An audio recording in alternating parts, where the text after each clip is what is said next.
మంగళగిరి నియోజకవర్గంలో ఇండియా కూటమి అభ్యర్థిగా సిపిఎం పార్టీ అభ్యర్థి కామ్రేడ్ జొన్నా శివశంకరరావు గారు పోటీ చేస్తున్నారు. వారిని గెలిపించాలని ఆంధ్రప్రదేశ్ చేనేత కార్మిక సంఘం చేనేత కార్మికులకు విజ్ఞప్తి చేస్తుంది. చేనేత కార్మికుల సమస్యల మీద నిరంతరం పనిచేస్తున్నటువంటి ఆంధ్రప్రదేశ్ చేనేత కార్మిక సంఘం మజూరుల సమస్య మీద, చేనేత కార్మికులకు ఇళ్ల స్థలాల సమస్య మీద ఆందోళన చేసింది చేనేత కార్మిక సంఘం.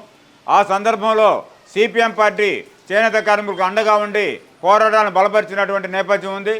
అందువలన ఆంధ్రప్రదేశ్ చేనేత కార్మిక సంఘం ఈ నియోజకవర్గంలో జొన్నా శివశంకరరావు గారిని గెలిపించడం ద్వారా భవిష్యత్తులో చేనేత సమస్యల పరిష్కారాన్ని కృషి చేస్తారని చెప్పి చేనేత కార్మిక వర్గానికి తెలియజేస్తూ సుత్తి కొడవలి నక్షత్రం గుర్తుపైన ఓటు వేసి జొన్నా శివశంకరరావు గారిని గెలిపించాలని, అదేవిధంగా సిపిఐ పార్టీ అభ్యర్థి పార్లమెంటుకు పోటీ చేస్తున్నారు.